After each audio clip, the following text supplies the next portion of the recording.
Salut mes charbonneuses et mes charbonneurs, c'est William de NR Group pour ceux qui ne me connaissent pas. Donc je suis investisseur et entrepreneur. Depuis 2013, j'ai investi massivement en immobilier lorsque je suis parti en France pour faire mes études. Aujourd'hui, je suis expatrié au Portugal. J'ai des entreprises en France, au Portugal, aux États-Unis, au Canada. Du coup, sur cette chaîne, en fait, je partage des astuces qui vont permettre à la communauté afro-caribéenne de pouvoir s'en sortir et de prendre totalement leur indépendance financière pour atteindre leurs objectifs.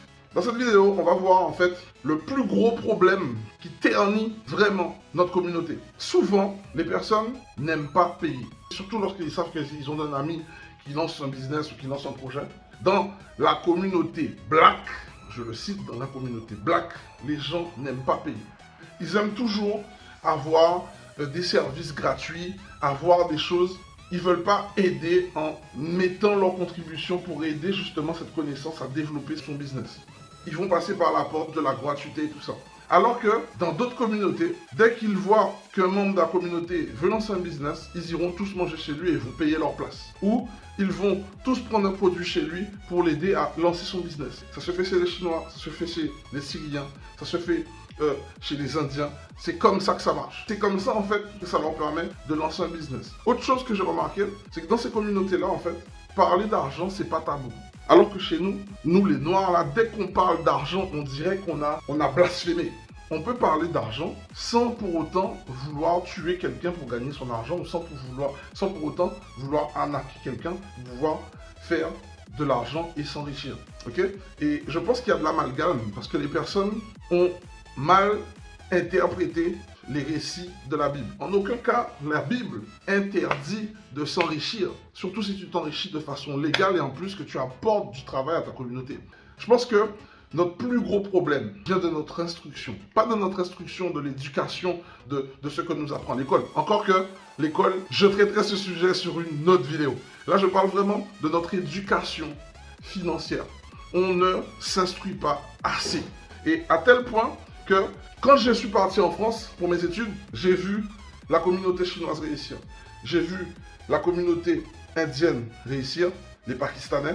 Ils investissent tous dans l'immobilier, ils sont tous dans les business, c'est-à-dire qu'ils créent des sociétés. Et toutes ces communautés que je viens de citer, ils ont un point commun, c'est qu'ils savent utiliser l'argent grâce à l'effet de levier. Donc c'est qu'ils savent utiliser l'argent de la banque pour acheter de l'immobilier qui va leur régénérer en contrepartie des sources de revenus ou prendre de l'argent en banque pour créer des commerces ou des business qui vont leur permettre justement de mettre pas mal d'activités qui vont leur permettre d'atteindre leur objectif financier. Et ça, c'est quelque chose qui nous manque. On doit mettre un point d'honneur sur ça, à comprendre comment ça fonctionne. Moi, je vous invite à vous documenter sur comment créer de la valeur, comment faire en sorte de mettre une entreprise florissante, comment avoir des rentes grâce à l'immobilier. Je vous invite à aller vous documenter pour que vous puissiez commencer à mettre en place des systèmes qui vont travailler pour vous. Et ces systèmes-là, vous serez content parce que plus les années vont avancer,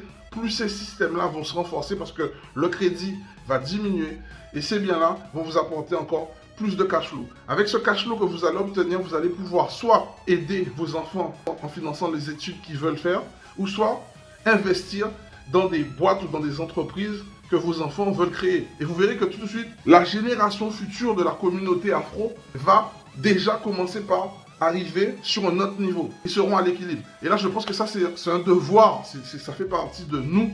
On doit faire le job.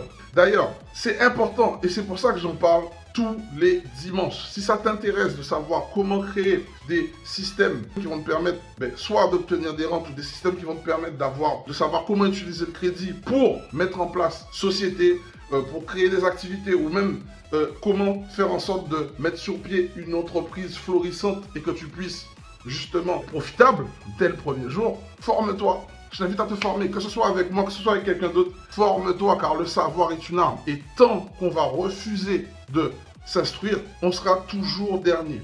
C'était Will de NR Group.